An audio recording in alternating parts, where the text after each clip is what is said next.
안녕하세요. 책 읽어주는 꿀잠 DJ입니다. 잘 지내셨죠? 오늘도 세라 이야기 가지고 왔습니다. 이어서 읽어드릴게요. 벽 너머에서. 집들이 다닥다닥 붙어있는 동네에서 살면 자기 방의 벽 바로 뒤에서 무슨 일이 일어날지, 어떤 이야기가 오갈지 상상해보는 것도 재미있다. 세라는 이따금 학교와 인도 신사의 집을 나누고 있는 벽 뒤에서 어떤 일이 일어나는지 상상하며 놀기도 했다. 교실 바로 옆이 인도 신사의 서재였기 때문에 벽이 두꺼워서 수업이 끝난 뒤에 학생들이 떠드는 소리가 인도 신사에게 들리지 않았으면 하고 바랬다. 세라는 어멘가드에게 말했다. 난 그 신사분이 점점 좋아져. 그분한테 폐가 되지 않았으면 해. 나는 그분을 친구로 받아들였어. 말 한마디 나누어 보지 않은 사람하고도 친구가 될 수 있어. 그저 그 사람을 지켜보고 생각하고 안타까워하다 보면 친척처럼 느껴질 정도야. 가끔 의사가 하루에 2번 찾아오면 걱정이 돼서 못 견디겠어. 어멘가드가 생각에 잠겨 말했다. 난 친척이 거의 없어서 정말 다행이야. 있는 친척도 마음에 안 들어. 고모가 2분 있는데 항상 이러지. 어머나 어먼가드 어쩜 그렇게 뚱뚱하니? 단 것 좀 그만 먹어라. 그리고 작은아버지는 늘 이런 것들을 물어봐. 에드워드 3세가 왕위에 오른 건 몇 년이지? 칠성장어를 너무 많이 먹어서 죽은 사람은 누구지? 세라가 소리내어 웃었다. 말 한 번 안 해본 사람이라면 그런 걸 묻지도 않겠지. 인도 신사분이라면 너랑 아주 친해진다고 해도 절대로 그런 건 묻지 않을 거야. 난 그분이 좋아. 세라가 대가족을 좋아한 것은 대가족이 행복해 보이기 때문이었다. 하지만 이웃집 인도 신사를 좋아하게 된 것은 인도 신사가 불행해 보이기 때문이었다. 인도 신사는 분명히 큰 병에 걸렸는데 아직 낫지 않은 모양이었다. 하인들은 어떻게 아는지 몰라도 모르는 소식이 없었는데 부엌에서 하는 이야기를 들어보면 인도 신사에 관한 이야기도 많이 오갔다. 인도 신사는 인도 사람이 아니고 인도에서 살다가 온 영국 사람이라고 했다. 크나큰 불행을 만나서 한동안 재산을 몽땅 날릴 뻔했고, 그래서 자기가 파산했으며 그 수치스러운 상황에서 영원히 벗어나지 못할 줄 알았다고 한다. 그때의 충격이 너무 큰 나머지 뇌염으로 목숨을 잃을 뻔했다. 그 뒤로 운이 돌아오고 재산을 모두 되찾긴 했지만 한 번 망가진 건강은 회복되지 않았다. 인도 신사가 그렇게 고생하고 파산할 위기에 빠진 것도 다 광산 때문이었다고 한다. 요리사가 말했다. 그것도 다이아몬드 광산이었대. 난 돈이 있어도 절대로 광산에는 내놓지 않을 거야. 특히나 다이아몬드 광산에는. 이렇게 말하며 세라를 힐끔 보았다. 다이아몬드 광산이라는 게 어떤지 잘 알잖아. 세라는 생각했다. 그분도 우리 아빠랑 똑같은 심정이었을 거야. 우리 아빠처럼 병을 앓았고. 하지만 다행히 돌아가시지는 않았어. 그래서 세라는 인도 신사에게 더욱 마음이 끌렸다. 밤에 심부름에 나가게 되면 기뻐하면서 친구가 잘 있는지 보려고 커튼이 내려져 있지 않은 따뜻한 방을 살짝 엿보았다. 주위에 아무도 없으면 세라는 이따금 걸음을 멈추고 쇠 난간을 붙잡은 채 자기 말이 인도 신사에게 들리기라도 하는 듯이 밤 인사를 하기도 했다. 세라는 이렇게 상상했다. 들리지 않아도 느낄 수 있을지 몰라. 벽이나 창문이나 문이 가로막고 있어도 다정한 생각은 어떻게든 상대방에게 전해질지도 몰라. 내가 추운 이곳에 서서 아저씨한테 행복하고 건강해지라고 빌어주면 아저씨는 왠지 모르게 조금은 마음이 따뜻해지고 위로받는 느낌이 들지도 몰라. 아저씨가 참 안 됐어. 세라는 간절하게 속삭이곤 했다. 아저씨도 꼬마 마님이 있으면 좋을 텐데. 아빠가 머리가 아플 때 내가 쓰다듬어 주었듯이 아저씨도 그렇게 해줄 수 있는 꼬마 마님이 있으면 좋을 텐데. 가엾은 아저씨. 저라도 아저씨의 꼬마 마님이 되어드리고 싶어요. 안녕히 주무세요. 하느님의 축복이 함께하길. 그러고 나서 세라는 자기도 한결 위안이 되고 조금은 따뜻해진 기분이 되어 그 자리를 떠나곤 했다. 세라는 얼마나 동정심에 가득 차 있었던지 인도 신사가 혼자 난롯과 안락 의자에 앉아 이마를 짚은 채 막막하게 난롯불만 바라보고 있을 때 세라의 마음이 틀림없이 전해졌을 것만 같았다. 세라가 보기에 인도 신사는 괴로운 일들이 옛날에 다 끝난 사람 같지 않게 여전히 괴로움을 안고 사는 듯 했다. 세라는 혼잣말을 했다. 아저씨는 지금도 늘 가슴 아픈 일을 생각하며 사는 것 같아. 돈도 다 되찾았고 곧 뇌염도 나을 테니까 그렇게 불행해하지 않아도 될 텐데. 다른 문제가 있는 게 아닐까? 뭔가 다른 문제가 있다면, 하인들조차 모르는 문제가 있다면, 세라가 몽모렌시 씨라고 부르는 대가족의 아버지는 알 것 같았다. 몽모렌시 씨는 인도 신사를 자주 찾아갔고 이따금 부인과 아이들을 데려가기도 했다. 인도 신사는 두 여자아이를 유난히 귀여워했다. 바로 자네트와 노라인데 마차에서 남동생 도널드가 세라한테 돈을 주는 광경을 보고 깜짝 놀랐던 아이들이었다. 인도 신사는 원래 아이들한테 다정한 데다 여자아이들한테는 더욱더 다정했다. 인도 신사가 자네트와 노라를 귀여워하는 것만큼 자네트와 노라도 인도 신사를 좋아해서 오후에 인도 신사를 만나러 가는 일을 대단히 기뻐하며 손꼽아 기다렸다. 인도 신사는 아직 몸이 낫지 않았기 때문에 아이들을 아주 예의 바르게 행동했고 오래 머무를 수도 없었다. 자네트가 말했다. 아저씨는 참 안 됐어. 그래도 우리를 보면 기분이 한결 좋아지신다니 다행이야. 우리는 떠들지 않고 조용히 아저씨를 즐겁게 해드려야 해. 자네트는 맞이라서 동생들이 패가 되지 않도록 잘 챙겼다. 자네트는 언제 인도 이야기를 들려달라고 할지 정하고 인도 신사가 피곤해하면 얼른 알아차리고 살며시 람다스한테 가서 와달라고 일러주곤 했다. 아이들은 람다스를 무척 좋아했다. 람다스가 영어도 할 줄 알았다면 많은 이야기를 들려주었을 것이다. 인도 신사의 이름은 캐리스퍼드 씨였는데 자네트는 캐리스퍼드 씨한테 거지가 아닌 여자아이와 만난 일을 들려주었다. 캐리스퍼드 씨는 열심히 귀를 기울였고 람다스한테서 원숭이가 지붕 위로 달아난 이야기를 들었을 때는 더욱 흥미로워했다. 람다스는 삭막한 다락방의 풍경을 이를테면 아무것도 깔려있지 않은 맨바닥, 녹슨 난로 울타리, 작고 딱딱한 침대들을 눈에 보일 듯 생생하게 이야기해 주었다. 람다스의 말을 듣고 나서 캐리스퍼드 씨는 대가족의 아버지에게 이렇게 말했다. 카마이클, 이 동네에 그런 다락방이 몇 개나 있을지 궁금하네. 그런 침대에서 자는 가엾은 하녀들은 또 얼마나 될까? 나는 내 것도 아닌 재산에 짓눌려 괴로워하면서 솜털 베개 위에서 뒤척거리고 있는데 말일세.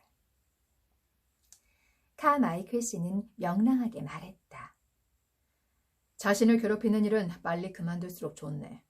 자네가 온 인도의 돈을 다 갖고 있다 해도 세상 사람들을 모두 편안하게 만들어줄 수는 없어. 이 동네에 다락방을 살기 좋게 꾸며준다 해도 다른 동네와 거리에 다락방들이 있지 않나. 그건 또 어떻게 할 건가?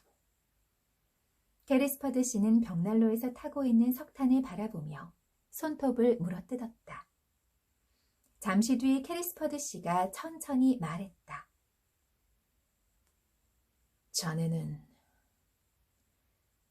자네는 그 아이가 내가 한시도 잊지 못하는 그 아이가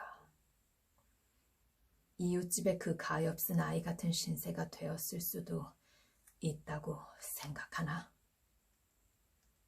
마이클 씨는 불안하게 캐리스 퍼드 씨를 바라보았다. 캐리스 퍼드 씨가 이런 문제를 이런 식으로 생각하게 되면 판단력도 흐려지고 건강에도 몹시 해롭다는 사실을 잘 알고 있었던 것이다. 마이클 씨는 달래듯이 말했다. 파리의 파스칼 부인 학교에 있던 그 아이가 만일 자네가 찾는 아이라면 자상하게 돌보아줄 사람들 손에서 자라고 있을 걸세.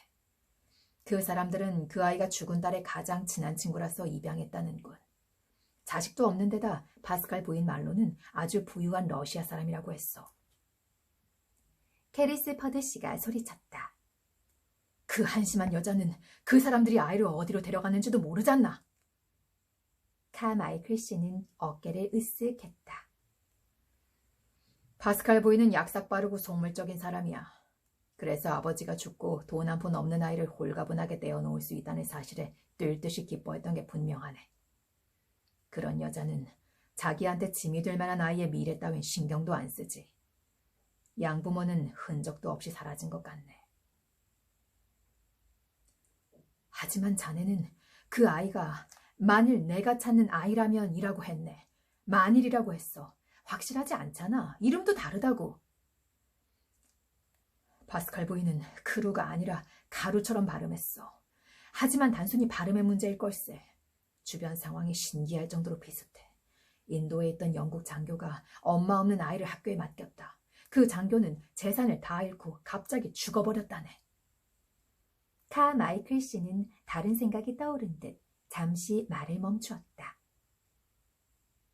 그 아이가 분명히 파리의 학교에 있었다고 했나? 분명히 파리였나? 캐리스 퍼드 씨는 초조해하며 괴롭게 말을 쏟아냈다. 여보게, 확실한 건 아무것도 없다네. 그 아이도 아이 엄마도 본 적이 없어. 랄프 크루와 나는 학생 시절 절친한 친구 사이였지만 학교를 졸업한 뒤로는 만나지 못하다가 인도에 가서야 만났어. 나는 광산 사업의 멋진 전망에 푹 빠져 있었네. 크루도 나처럼 푹 빠지게 됐지. 광산 사업의 전망이 너무도 어마어마하고 화려해서 우린 제정신이 아니었네. 만나면 다른 이야기는 거의 안 했어. 그 아이가 어딘가 학교에 가 있다는 것만 알고 있었지. 지금은 어떻게 해서 알게 됐는지도 기억이 안 난다네. 캐리스 퍼드 씨는 흥분하기 시작했다. 병으로 쇠약해진 머릿속에 과거의 큰 불행이 떠오를 때면 늘 흥분하곤 했다. 마이클 씨는 걱정스럽게 그 모습을 지켜보았다. 질문을 하려면 반드시 침착하고 조심스럽게 물어야 했다. 그 아이가 파리에 있는 학교에 다닌다고 생각한 이유가 있지 않을까? 캐리스 퍼드 씨가 대답했다. 있어. 아이 엄마가 프랑스 사람이었는데 자기 아이를 파리에서 가르치고 싶어 했다더군. 그러니까 그 아이는 파리에 있을 거야. 마이클 씨가 말했다. 그래, 꽤 그럴듯하군. 캐리스 퍼드 씨는 몸을 앞으로 내밀어 앙상하고 길쭉한 손으로 탁자를 치면서 말했다. 마이클, 난 반드시 그 아이를 찾아야 하네. 살아있다면 어딘가에 있겠지. 친척도 없고 돈 한 푼 없다면 다 내 탓일세. 그 생각이 머리를 떠나지 않는데 어떻게 마음 편히 지낼 수 있겠는가. 갑자기 운 좋게 사업이 성공한 덕분에 온갖 환상적인 꿈도 모두 현실이 되었지만 불쌍한 크로의 아이는 거리에서 구걸하고 있을 줄도 모른단 말일세. 마이클 씨가 말했다. 아니야, 진정하게. 아이를 찾으면 큰 재산을 줄 수 있으니 얼마나 다행인가. 캐리스 퍼드 씨는 자책감에 사로잡혀 말했다. 왜 나는 상황이 암울할 때 용감하게 맞서지 못했을까? 설령 내 돈뿐 아니라 남의 돈까지 쓰지 않았다 해도 마땅히 제자리를 지켜야 했어. 가엾은 크루는 가진 돈을 광산에 모두 쏟아부었네. 날 믿었고 날 정말로 사랑했지. 그런데 나 때문에 파산했다고 여기면서 죽었어. 이튼 학교 시절 함께 크리켓을 하던 나, 톰 캐리스 퍼드 때문에. 날 얼마나 나쁜 놈이라고 원망했을까. 너무 자책하지 말게. 광산이 실패할 뻔한 것을 두고 날 비난하는 게 아니야. 비겁했기 때문에 괴로운 걸세. 난 마치 사기꾼이나 도둑처럼 달아났어. 가장 사랑하는 친구를 찾아가서 친구와 아이를 알거지로 만들어버렸다고는 도저히 말할 수 없었네. 마음씨 좋은 대가족의 아버지는 격려하듯이 캐리스 퍼드 씨의 어깨에 손을 얹으며 말했다. 자네는 정신적 고통에 시달리다가 뇌에 이상이 생기는 바람에 도망친 걸세. 자넨 그때 제정신이 아니었네. 그렇지 않았다면 도망치지 않고 끝까지 싸웠을 걸세. 자넨 그곳을 떠난 지 이틀 만에 병원 침대에 묶여 뇌염에 시달리며 헛소리를 하고 있었잖아. 캐리스 퍼드 씨는 두 손으로 머리를 감싼 채 고개를 떨고 왔다. 맙소사, 그래. 나는 두려움과 공포로 미쳐갔지. 몇 주 동안 잠 한숨 못 잤어. 내가 비틀거리며 집을 빠져나오던 그날 밤 사방에서 무시무시한 것들이 속삭이면서 나를 비웃었지. 카마이클 씨가 말했다. 그만하면 충분히 설명이 되었네. 뇌염에 걸린 사람이 제대로 판단할 수 있었겠나? 캐리스 퍼드 씨는 고개를 푹 떨군 채 마구 흔들었다.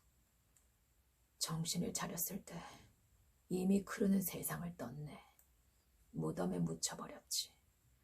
나는 아무 생각도 나지 않았네. 몇 달이 가도록 그 아이는 생각도 못했어. 아이가 있다는 걸 떠올리고 나서도 모든 것이 안개에 쌓인 듯 흐릿했어. 캐리스 퍼드 씨는 잠시 말을 멈추고 이마를 문질렀다. 지금도 기억을 떠올리려고 하면 흐릿하다네. 분명히 크루가 아이를 어느 학교로 보냈는지 이야기했을 거야. 그렇지 않겠나? 말하지 않았을지도 모르지. 자넨 그 아이의 이름도 들어본 적이 없는 것 같은데. 크루는 그 애를 자기가 지어낸 이상한 이름으로 불렀다네. 꼬마 마님이라고 불렀지. 하지만 그 빌어먹을 광산 때문에 우리 머릿속에는 다른 생각이 들어올 틈이 없었네. 우리는 광산 이야기만 했지. 크루가 학교 이야기를 했더라도 난 잊어버렸어. 잊어버렸다고. 그리고 절대로 기억해내지 못할 걸세. 카마이클 씨가 말했다. 자. 그 아이는 꼭 찾아낼 걸세. 파스칼 부인이 말한 그 마음씨 좋은 러시아 사람들을 계속 찾아볼 테니까. 확실하진 않지만 모스크바에 사는 것 같더군. 그걸 실마리로 삼자고. 내가 모스크바에 가보겠네. 나도 여행을 할 수 있다면 같이 가겠지만 이렇게 털옷으로 온몸을 감싸고 난로불만 바라볼 수밖에. 난로불을 바라보다 보면 크루의 쾌활한 얼굴이 나를 지그시 바라보고 있는 것 같다네. 크루는 나한테 뭔가 묻는 표정이야. 이따금 밤에 꿈을 꾸는데 크루는 항상 내 앞에 서서 똑같은 것을 묻지. 뭐라고 하는지 아는가? 카마이클 씨는 나직한 목소리로 대답했다. 아니, 잘 모르겠네. 크루는 항상 이렇게 말하지. 톰, 내 친구 톰, 우리 꼬마 마님은 어디 있나? 게리스 퍼드 씨는 카마이클 씨의 손을 꽉 잡으며 말했다. 난 반드시 대답해야 하네. 반드시. 그 아이를 찾아주게. 제발 날 도와주게. 저 커피 한 잔 마시고 가겠습니다. 오늘은 오랜만에 따뜻한 핸드드립이에요. 날씨가 이제 아이스보다는 따뜻한 게 좀 어울리죠.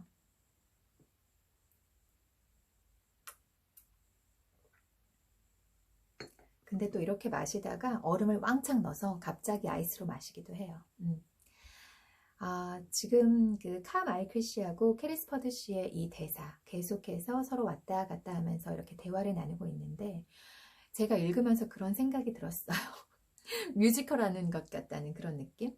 뮤지컬 하는 그 배우분들 보면 대사가 굉장히 강약이 있고 굉장히 큰 소리로 감정을 넣어서 굉장히 좀 과장된 그런 그 말투로 또 표현력으로 이렇게 표현을 하시잖아요. 근데 읽는 내내 뭔가 좀 그렇다는 생각이 들었습니다. 그리고 제가 연기를 할 때 이렇게 막 손짓을 하면서 이렇게 하면서 연기를 하거든요. 맙소사, 그래. 나는 두려움과 공포로 미쳐갔지. 막 이렇게. 그러니까 그런 제 모습이 지금 뮤지컬 배우인가? 이런 생각이 들어요. 연기를 잘한다는 게 아니라 느낌이 그렇다는 겁니다. 이어서 또 읽어드릴게요. 한편 벽 너머에서는 세라가 다락방에 앉아 저녁을 먹으러 나온 멜기세덱에게 말하고 있었다. 멜기세덱은 그 다락방에 살고 있는 쥐들이에요. 오늘은 공주로 지내기가 참 힘들었어. 다른 때보다 힘들었어. 날씨가 춥고 거리가 질척질척 할수록 힘들어. 복도를 지나갈 때 라비니아가 진흙투성이 치마를 보고 비웃으면 나는 당장 쏘아붙이고 싶어져. 하지만 말을 뱉기 전에 간신히 참지. 그런 식으로 뒤에서 사람을 비웃으면 안 돼. 공주라면 말이야. 허튼 말 하지 않도록 참아야 해. 난 입을 꾹 다물었지. 오늘 오후는 몹시 추웠어. 밤도 춥고. 갑자기 세라는 혼자 있을 때 자주 그랬듯이 까만 머리를 팔에 파묻었다. 세라가 나직이 말했다.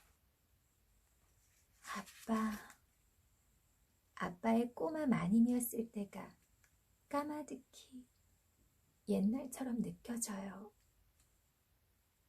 그날 벽을 사이에 두고 두 집에서는 이런 일이 있었다. 결국에는 세라가 이 인도 아저씨를 만나서 인도 신사분을 만나서 다시 그 생활을 되찾게 되지만 어쨌든 그 굉장히 부유한 생활을 하던 꼬마 마님 세라가 지금의 현실을 견디기란 정말 쉽지 않을 것 같습니다. 근데 읽으면서 그런 생각이 들어요. 꼭 내가 공주라고만 생각을 해야 되나? 그런 생각이 드는 거 있죠. 공주가 아닌 그냥 평범한 사람으로서도 그런 고귀한 인격과 품성을 가질 수 있는데 굳이 꼭 공주라고만 생각을 하고 공주만이 그런 성품을 갖는다? 그렇게 생각을 하는 세라가 읽으면 읽을수록 사실 조금 이해가 되진 않아요. 백희여도 원장님이어도 아니면 그 학교에 다니는 학생이어도 공주여도 길거리에 있는 거지여도 충분히 그런 성품을 가질 수 있는 건데 이 세라 생각에는 공주만이 자기가 누렸던 그 부유한 사람들만이 그런 그 고귀하고 온화하고 참아내고 그런 그 성품을 가지는 거다라고 생각을 하는 것 같아요. 그래서 제가 이 책을 다 읽고 나서 뒷부분에서 말씀을 드리겠지만 이 소공녀 세라 이야기가 굉장히 또 많은 비판을 받는 그 부분들이 있더라고요. 저도 몰랐어요. 근데 저희 딸이 얘기를 해주길래 오, 그거 되게 일리 있다. 그거 말이 되는 말인데 그런 생각을 했습니다. 요즘에 제 그 유튜브 채널을 보니까 조회수나 그리고 그 구독자 수가 좀 잠잠하더라고요. 그런데 그래서 어떤 분들은 그렇게 생각하실 수도 있을 것 같아요. 꿀디가 예전 같지 않아? 이렇게 생각하실 수 있는데 no, 절대 그렇지 않고요. 아니 이건 뭐 제 생각인데 워낙에 그 레드먼드의 앤과 에이버니의 앤이 너무 재밌었던 책이에요. 그리고 그 책들은 제가 읽으면서도 너무 재밌었고 읽었던 부분도 있고 사실은 오래전에 읽어서 뭐 기억이 안 나는 부분도 있었는데 읽는 저도 너무 재밌게 그래서 뒷부분이 궁금해서 굉장히 즐겁게 촬영을 했었어요. 그리고 제가 처음부터 거의 끝까지 중간에 빼먹은 챕터가 거의 없게 처음부터 끝까지 라디오 드라마 연재하듯이 그렇게 책을 읽어드렸기 때문에 아마 내용이 재밌고 그리고 또 처음부터 끝까지 모든 내용이 드라마처럼 연결이 되어서 이 두 가지 요소 때문에 굉장히 많이들 사랑을 해주셨던 것 같아요. 사실은 지금도 제가 이렇게 댓글이 달리는 걸 보면 레드먼드의 앤이나 에이버니의 앤에 달아주시는 댓글이 아직도 많아요. 잘 듣고 있어요. 뭐 유튜브 알고리즘 칭찬에 우연히 알게 됐는데 너무 즐겁습니다. 뭐 목소리가 정말 앤 같으세요. 굉장히 그 앤 시리즈에 대한 애정이 굉장히 깊으시더라고요. 저도 그래요. 근데 그 뒤에 제가 뭐 소공열세라나 안내의 일기나 여러 가지 책들을 계속해서 읽어드리고 업로드하고 있는데 그만큼 못하다는 생각이 사실 저도 들어요. 솔직히 말할게요. 솔직히 열심히 제가 꾸준히 업로드를 하고 책을 선정을 하고는 있지만 그때 그 N 시리즈만큼 내용은 아닌 것 같아요. 제 생각만인가요? 그쵸? 그래서 제가 여러분들이 들으시기에도 N 시리즈만큼 그렇게 확 재밌진 않으신가 보다라는 걸 좀 느끼겠어요. 어디에서? 조회수에서.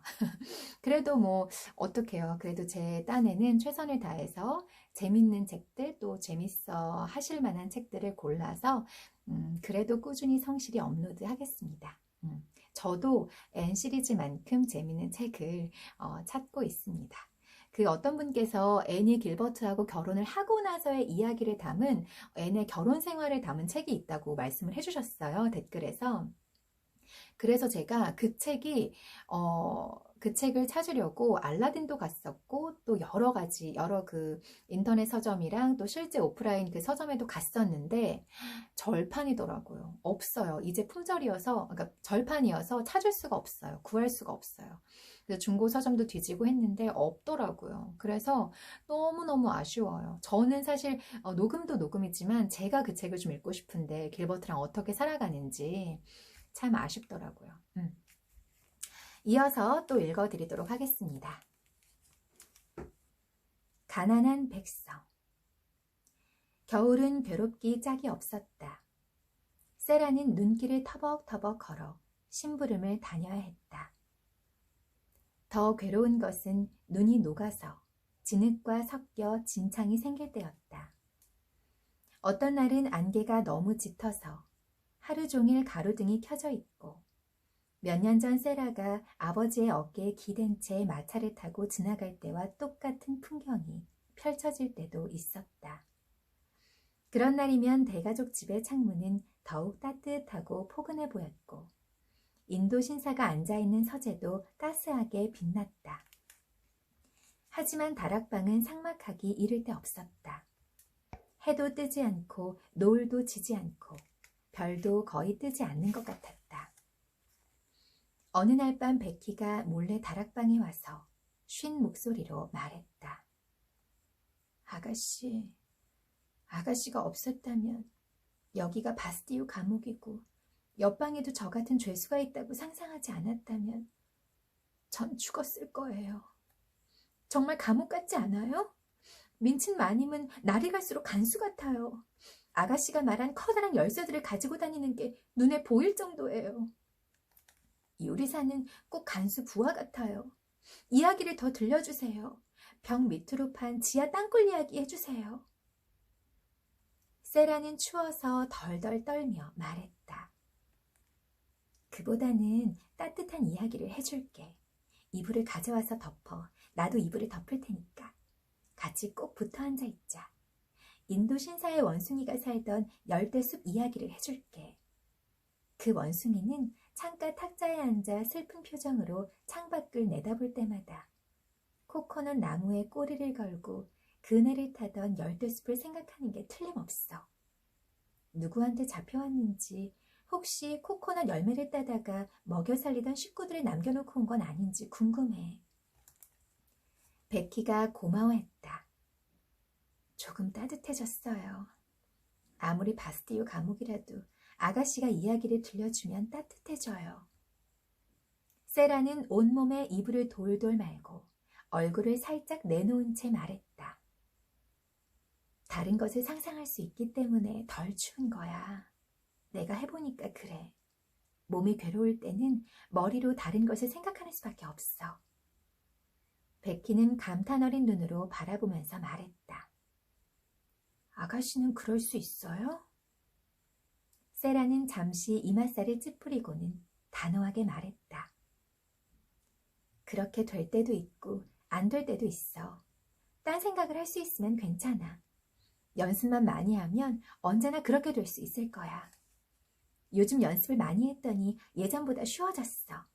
너무 힘들 때면 내가 공주라면 어떻게 할지 생각해. 나는 이렇게 중얼거려.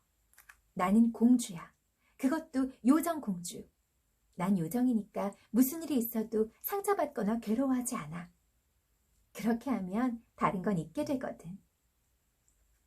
세라는 소리내어 웃었다. 세라는 일부러 딴 생각을 해야 할 때가 많았고 그래서 자기가 공주인지 아닌지 스스로 증명할 기회도 많았다. 하지만 그것이 너무도 힘들었던 날들이 있었는데 그중 하루는 세월이 흘러도 결코 잊혀지지 않았다. 며칠째 비가 그칠 줄 모르고 내리던 날이었다. 거리는 춥고 질퍽한데다 싸늘한 안개가 자욱했다. 런던 시내는 사방이 질척거리는 진흙탕이었고 이슬비와 안개의 장막에 뒤덮여 있었다. 그런 날이면 늘 그렇듯이 그날 세라는 몇 번이나 힘들게 먼 곳까지 심부름을 다녀온 탓에 허름한 옷이 홀딱 젖어버렸다. 초라한 모자에 달린 낡은 깃털들은 우스꽝스럽게 축 늘어져 있었고 구멍난 신발은 젖을 대로 젖어서 더 이상 물이 들어오지도 않았다. 게다가 민친 선생은 벌로 세라에게 점심도 주지 않았다. 세라는 너무 춥고 배고프고 피곤했기 때문에 자기도 모르게 괴로운 표정을 짓고 있어서 이따금 상냥한 사람들이 안 됐다는 듯 세라를 쳐다보면서 지나갔다. 딴 생각이 절실히 필요했다. 세라는 남은 힘을 짜내어 흉내와 상상놀이를 했다. 보송보송 마른 옷을 입고 있다고 상상해봐. 난 좋은 신발을 신고 길고 두툼한 외투를 입고 털양말을 신고 멀쩡한 우산을 쓰고 있어.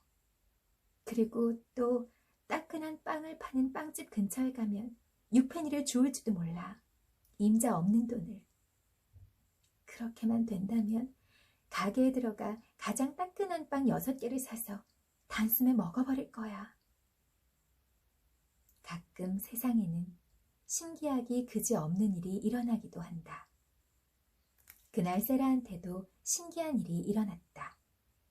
세라가 이런 생각을 하며 막 길을 건너려던 참이었다. 워낙 길이 진창이라서 세라는 어기적 걷다시피 하고 있었다. 한껏 조심해서 걸었지만 진흙탕을 피할 수는 없었다. 그래도 줄곧 발밑에 진창을 살피면서 가고 있는데 그렇게 아래만 보고 가다가 막 보도에 이르렀을 때 차도와 인도 사이의 도랑에서 뭔가 반짝이는 것을 발견했다. 분명히 은화였다. 6페니는 아니었지만 그 다음으로 멋진 것이었다. 바로 4페니짜리 동전이었다. 세라는 퍼렇고 벌겋게 어느 손으로 당장 동전을 집어들었다. 세라는 숨을 멈추었다. 어머나, 정말이었어. 정말이었어. 다음 순간 믿어지지 않지만 바로 맞은편에 빵집이 보였다. 통통하고 발그레한 뺨을 가진 명랑하고 푸근한 아주머니가 갓 구운 따끈한 빵이 담긴 접시를 진열장에 갖다 놓고 있었다. 윤기가 반지르르 흐르고 건포도가 들어있는 큼직한 빵이었다. 세라는 그 돈을 망설일 것 없이 써도 된다는 것을 알고 있었다. 그 동전은 분명히 오랫동안 진창에 버려져 있었으며 주인은 북적이는 사람들 틈으로 진작 사라져버렸을 것이다. 세라는 어지러운 가운데에서도 이렇게 생각했다. 그래도 빵가게 아주머니한테 돈을 잃어버리지 않았냐고 물어봐야 돼. 세라는 보도를 지나 축축히 젖은 발을 가게 계단에 올려놓았다. 그때 무언가 눈에 띄어 걸음을 멈추었다. 세라보다 더 비참해 보이는 어린 아이였다. 누더기 같은 걸 걸치고 있었는데 그나마도 짧아서 아무리 가리려고 애써도 빨갛게 언 흙투성이 작은 맨발이 비죽 나와 있었다. 세라는 굶주린 눈빛인 것을 알아차리고 동정심이 일었다. 세라는 한숨을 쉬며 생각했다. 이 아이는 가난한 백성이야. 나보다 더 배가 고플 거야. 세라는 동전을 꾹 쥐고 잠시 머뭇거렸다. 그러고 나서 아이에게 말을 걸었다. 배고프니? 그 아이는 발을 끌며 조금 더 비켜났다. 그러고는 쉰 목소리로 말했다. 배고파. 세라가 물었다. 점심 안 먹었니? 점심 없어. 아이는 더욱 쉰 목소리로 말하며 비켜섰다. 아침 안 먹었어. 저녁 안 먹었어. 아무것도 안 먹었어. 세라가 물었다. 언제부터야? 몰라. 오늘은 하나도 못 먹었어. 아무 데서도 안 줬어. 계속 달라고 했는데. 아이를 보고 있으니 더 배가 고프고 어지러웠다. 하지만 세라는 또 독특한 생각이 떠올랐고 괴롭긴 하지만 이렇게 생각했다. 내가 공주라면, 진짜 공주라면 왕좌에서 쫓겨나 가난해져도 늘 백성들을 잊지 않을 거야. 나보다 더 가난하고 굶주린 사람을 만나면 항상 나누어 주지. 빵은 하나에 1페니야. 6페니가 있었다면 6개를 먹을 수 있었겠지. 6개로는 우리 둘이 먹기에 충분하지 않지만 그래도 안 먹는 것보다 나을 거야. 세라는 그 거지 아이에게 말했다. 조금만 기다려. 세라는 가게로 들어갔다. 가게 안은 따뜻했고 먹음직스런 냄새가 풍겼다. 아주머니는 진열장에 빵을 계속 갖다 놓고 있었다. 세라가 말했다. 실례지만 4페니 동전을 잃어버리지 않으셨나요? 4페니 은화예요. 세라가 동전을 보여주었다. 아주머니는 동전을 보고 다시 세라를 보았다. 잔뜩 긴장한 얼굴과 한때는 좋은 옷이었지만 진흙투성이가 된 옷을 보았다. 아주머니가 대답했다. 아이고, 아니란다. 네가 주웠니? 세라가 말했다. 네, 도랑에서요. 그럼 그냥 가지려무나. 한 일주일 전부터 있었는지도 모르고 주인이 누군지도 모르잖니? 어떻게 주인을 찾겠니? 저도 알아요. 그래도 먼저 아주머니한테 여쭈어봐야 할 것 같았어요. 아주머니는 사람 좋아 보이는 얼굴에 당황스럽기도 하고 흥미롭기도 하다는 표정을 지었다. 하지만 그러는 사람은 드물지. 아주머니는 세라가 빵 쪽을 힐끗 보는 걸 알아차리고는 물었다. 빵 살 거니? 세라가 말했다. 빵 4개 주시겠어요? 하나에 1페니짜리로요. 아주머니는 진열장으로 가서 종이봉투에 빵을 담았다. 세라는 아주머니가 빵을 6개 넣는 것을 보고 말했다. 죄송하지만 4개라고 했는데요. 4페니밖에 없어요. 아주머니는 부드럽게 웃음 지으며 말했다. 그냥 덤으로 주는 거야. 나중에 먹으면 좋잖아. 배고프지 않니? 세라는 눈앞이 뿌옇게 흐려졌다. 네, 몹시 배고파요. 정말 감사합니다. 그리고 세라는 밖에는 저보다 더 배고픈 아이가 있거든요. 라고 덧붙여 말하려고 했지만 마침 그때 손님 2-3명이 들어왔다. 다들 바쁜 것 같아서 세라는 아주머니에게 다시 한번 고맙다고 인사하고 그냥 나왔다. 세라는 봉투에서 따끈한 빵 하나를 꺼냈다. 빵의 따뜻한 기운에 얼었던 손이 조금은 녹아 있었다. 세라는 아이의 무릎에 빵을 내려놓았다. 봐, 따끈따끈하고 맛있는 빵이야. 먹어, 배고픈 게 한결 가실 거야. 아이는 움찔 놀라더니 갑자기 놀라운 행운이 찾아와서 겁난다는 표정으로 세라를 쳐다보았다. 그러더니 빵을 획 집어서 굶주린 늑대처럼 마구 입에 우겨 넣었다. 아이는 정신없이 기뻐하며 쉰 목소리로 말했다. 우와, 우와, 우와. 세라는 빵 3개를 더 꺼내어 아이의 무릎에 내려놓았다. 아이는 보기 괴로울 정도로 개걸스럽게 와구와구 먹어댔다. 세라는 속으로 말했다. 저 애는 나보다 더 배가 고파 굶주리고 있었어. 하지만 빵을 4개째 내려놓을 때는 손이 떨렸다. 난 굶주리진 않았어. 세라는 이렇게 말하고 빵을 5개째 내려놓았다. 세라가 돌아설 때도 개걸스러운 거지아이는